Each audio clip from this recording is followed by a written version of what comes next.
A very warm welcome to all of you, this is Akash Verma. जैसा कि आप देख रहे हैं, एम लक्ष्मीकांत का ये चौथा चैप्टर है, प्रियम्बल ऑफ द कॉन्स्टिट्यूशन।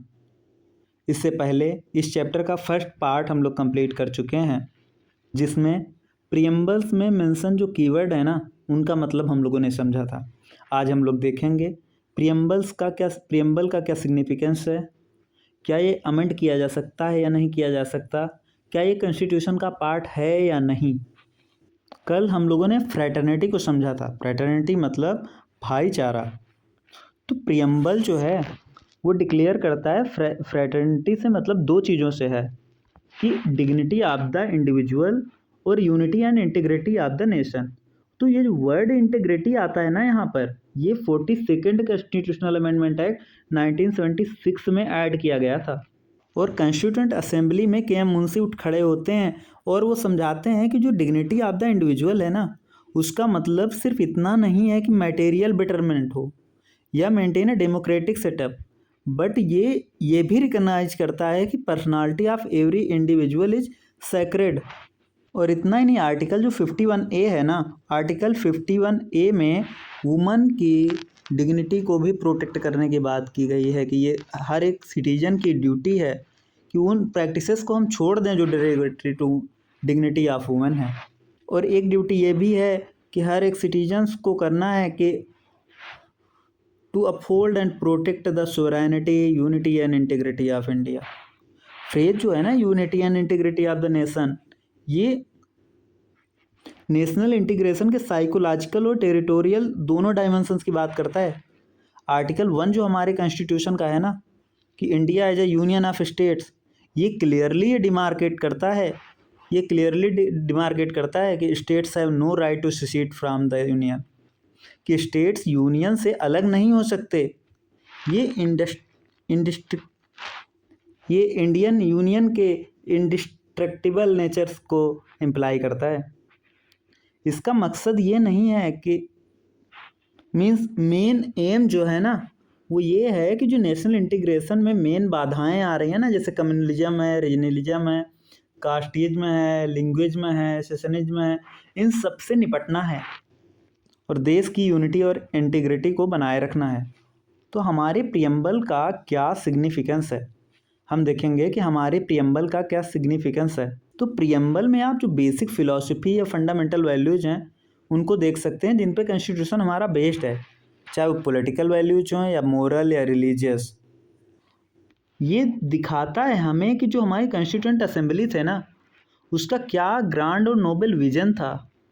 ये रिफ्लेक्ट करता है हमारे जो फाउंडिंग फादर हैं ऑफ द कॉन्स्टिट्यूशन से, उनके ड्रीम्स और एस्पायरेशंस को। अल्लादी कृष्णा स्वामी अय्यर जो कि कॉन्स्टिट्यूएंट असेंबली के मेंबर हैं, वे कहते हैं कि preamble to our constitution expresses what we had thought और ड्रीम्ड सो लॉन्ग। प्रियम्बल वो दिखाता है, वो एक्सप्रेस करता है कि जो हमने सोचा है, जो हमने सपने देखे हैं इतने लंबे समय से। के एम मुंशी कहते हैं कि preamble is the horoscope of our sovereign democratic republic. Pandit Thakurdas Bhargava तो यहाँ कहते हैं कि preamble is the most precious part of the constitution. It is the soul of the constitution. It is the soul of the constitution. It is key to the constitution. It is jewel set in the constitution. It is a proper yardstick with which one can measure the worth of the constitution. तो ये जो statements है ना, ये आप लोग याद कर लेंगे। प्रियम्बल एक्सप्रेस करता है कि जो हमने इतने टाइम से सोचा है, जो सपना देखा है, किसने कहा था, तो ये अल्लादी कृष्णा स्वामी अय्यर साहब ने कहा था। होरोस्कोप किसने कहा था, तो के एम मुंशी ने कहा था।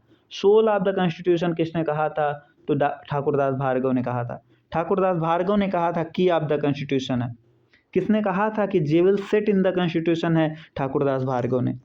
किसने कहा था proper yardstick with which one can measure the worth of the constitution, Thakurdas Bhargava. एक थिंकर हुए हैं अर्नेस्ट बार्कर साहब, वो कहते हैं प्रियम्बल की नोट है, की नोट टू द कॉन्स्टिट्यूशन। वो इसकी ओपनिंग लाइन से इतना ज़्यादा प्रभावित हुए थे, इसके टेक्स्ट से इतना ज़्यादा प्रभावित हुए थे कि उन्होंने अपनी एक किताब लिखी, principles of social and political theory. उसकी ओपनिंग इसी से की। हिदायतुल्ला जो चीफ जस्टिस थे, उन्होंने क्या कहा, preamble resembles the declaration of independence of the USA but is more than a declaration. It is the soul of our constitution. We laid down the pattern of our political society. It contains a solemn resolve which nothing but a revolution can alter. तो आपको सिर्फ 4 लोगों के statement याद रखना है. पालकी वाला ने क्या कहा था, it is the identity card. It is the identity card. Palkhivala ने क्या कहा था, it is the identity card. Who said the soul of the constitution, Thakurdas Bhargava. Key of the constitution, Thakurdas Bhargava. Jewel set in the constitution, Thakurdas Bhargava. Thakurdas Bhargava ने ही कहा था, is a proper yardstick with which one can measure the worth of the constitution, Thakurdas Bhargava. Who said ID card of the constitution, Palkhivala. Who said horoscope of our sovereign democratic republic, K M Munshi. Horoscope किसने कहा, के M Munshi ने कहा था.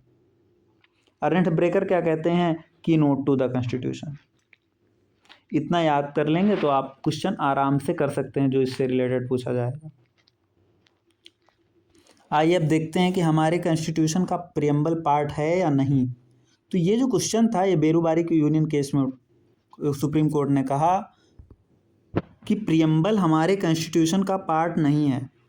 Berubari union में कहा preamble हमारे part का कॉन्स्टिट्यूशन नहीं है, हमारे कॉन्स्टिट्यूशन का पार्ट नहीं है. हालांकि अगर कोई एम्बिग्विटी हो रही है ना, तो कॉन्स्टिट्यूशन के किसी प्रोविज़न को इंटरप्रेट करने में इसकी मदद ली जा सकती है. ये ऑब्जेक्टिव्स की बात करता है. इस तरह से ये key to the minds of the mind makers of the constitution है. तो जो इंटरप्रिटेशन में मदद ली जा सकती है, लेकिन ये पार्ट ऑफ द कॉन्स्टिट्यूशन नहीं है. लेकिन जब केशवानंद भारती केस 1973 में आया, सुप्रीम कोर्ट ने अपने अर्लियर ओपिनियन को रिजेक्ट कर दिया और कहा प्रियम्बल पार्ट है कॉन्स्टिट्यूशन का. प्रियम्बल कॉन्स्टिट्यूशन का पार्ट है और प्रियम्बल का बहुत ही महत्व है. और जब भी प्रियम्बल को, कॉन्स्टिट्यूशन को पढ़ा जाए या समझा जाए in the light of the grand and noble vision expressed in the preamble, तो प्रियम्बल को नज़रअंदाज नहीं किया जा सकता है. इसके बाद में जो LIC ऑफ इंडिया केस 1995 में भी सुप्रीम कोर्ट कहती है, रीअफर्म करती है कि प्रियम्बल इंटीग्रल पार्ट है हमारे कॉन्स्टिट्यूशन का. प्रियम्बल सिर्फ पार्ट ही नहीं है, इंटीग्रल पार्ट है हमारे कॉन्स्टिट्यूशन का. तो ये तो आप लोगों ने सुना ही होगा. तो LIC ऑफ इंडिया केस 1995 में सुप्रीम कोर्ट ने क्या कहा, प्रियम्बल इंटीग्रल पार्ट है. और ये आप लोगों ने सुना ही होगा कि प्रियम्बल को हमारा जब पूरा कॉन्स्टिट्यूशन ऑलरेडी इनैक्ट हो चुका था, तो सबसे बाद में हमारे प्रियम्बल को इनैक्ट किया गया. और इसके पीछे रीज़न क्या था, कि जिससे ये कन्फर्मिटी में हो with the constitution as adopted by the constituent assembly. तो अभी के लिए आप इतना ध्यान रख लेंगे कि प्रियम्बल हमारे कॉन्स्टिट्यूशन का इंटीग्रल पार्ट है. 2 चीज़ें और आप ध्यान रखेंगे कि प्रियम्बल ना तो सोर्स ऑफ पावर है लेजिस्लेचर के लिए, और ना ही prohibition upon the power of legislature है. ये नॉन जस्टिसेबल होते हैं. Means its provision are not enforceable in the courts of law. तो ये जो है, ये आप लोग याद कर लेंगे कि preamble is neither a source of power to legislature nor a prohibition upon the power of legislature. It is non justiciable, that is its provision are not enforceable in court of law. ये part of the constitution है. किस amendment act में कहा गया part of the constitution है, Kesavananda Bharati case. Berubari union case में कहा गया था कि पार्ट नहीं है. इसके बाद LIC केस आया 1995 का, जिसमें कहा गया integral part. That's it. Next, क्या प्रियम्बल को अमेंड किया जा सकता है? तो आर्टिकल 368 के अंदर क्या प्रियम्बल को अमेंड किया जा सकता है या नहीं किया जा सकता है? पहली बार ये क्वेश्चन केशवानंद भारती केस में उठा, क्योंकि बेरूबारी यूनियन केस में ये पहले स्पष्ट हो चुका था प्रियम्बल कॉन्स्टिट्यूशन का पार्ट नहीं है. अगर प्रियम्बल कॉन्स्टिट्यूशन का पार्ट नहीं है तो it can not be amended under article 368. तो अभी के लिए जो सुप्रीम कोर्ट की रूलिंग वो ये है कि प्रियम्बल कॉन्स्टिट्यूशन का पार्ट है. प्रियम्बल को अमेंड किया जा सकता है, लेकिन ये बेसिक फीचर्स को वायलेट ना करता हो. मीन्स प्रियम्बल में जो फंडामेंटल फीचर्स मेंशन्ड है ना, वो अमेंड ना करता हो, उनसे अगर ये छेड़छाड़ ना करता हो, तब इसको अमेंड किया जा सकता है। प्रियम्बल को सिर्फ और सिर्फ एक ही बार अमेंड किया गया है। कब? 1976 में। किस अमेंडमेंट एक्ट के द्वारा? 42nd कॉन्स्टिट्यूशनल अमेंडमेंट एक्ट के द्वारा, और जिसमें 3 शब्द जोड़े गए थे, सोशलिस्ट, सेकुलर और इंटीग्रिटी। तो इसमें एक चीज़ आप लोग ये भी देख लेंगे कि जब इंडिया इंडिपेंडेंस एक्ट 1947 पास हुआ ना, तो इंडिया जो है ब्रिटिश एम्पायर की कॉलोनी थी। 15 अगस्त 1947 से 26 जनवरी 1950 तक इंडिया का जो पॉलिटिकल स्टेटस था वो था कि dominion in the British Commonwealth of nation. और इंडिया जब 26 जनवरी 1950 को अपना संविधान लागू हुआ करता है, तब India ceases to be a British dominion, खुद को एक सोवरेन रिपब्लिक घोषित करता है। लेकिन आप ये भी ध्यान रखेंगे कि पाकिस्तान 1926 तक ब्रिटिश डोमिनियन रहता है। इंडिया यूएनओ का मेंबर कब बनता है? इंडिया यूएनओ का मेंबर 1945 में बनता है। 1945 में इंडिया यूएनओ का मेंबर बनता है। एक पॉइंट आप लोग और ध्यान दे देंगे कि स्टेट 3 प्रकार के होते हैं अगर रिलीजन के बेसिस पे देखा जाए। तो एक होता है एथिस्टिक स्टेट। एथिस्टिक स्टेट कौन सा होता है? जो एंटी रिलीजन होता है, मीन्स सभी रिलीजन्स को ये कंडेम करता है। एक होता है थियोक्रेटिक। थियोक्रेटिक क्या होता है? ये प्रो रिलीजन होता है, और इसलिए क्या होता है, अपना कोई पर्टिकुलर रिलीजन्स अनाउंस कर देता है, डिक्लेयर कर देता है। जैसे फॉर एग्जांपल बांग्लादेश हो गया, या फिर बर्मा हो गया, या फिर श्रीलंका हो गया, या फिर पाकिस्तान हो गया। तीसरा होता है सेकुलर स्टेट। ये न्यूट्रल होता है in the matter of religion, अपना कोई पर्टिकुलर रिलीजन नहीं बताता है कि स्टेट का पर्टिकुलर रिलीजन है। जैसे यूएसए हो गया, इंडिया हो गया।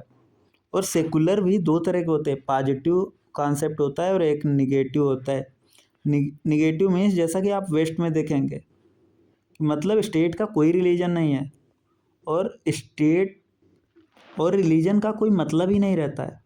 स्टेट रिलीजन्स के लिए कुछ नहीं करता है। लेकिन इंडिया में जो पॉजिटिव सेकुलरिज्म है, जिसमें कि इंडिया सभी रिलीजन्स के इक्वल प्रमोशन की बात करता है।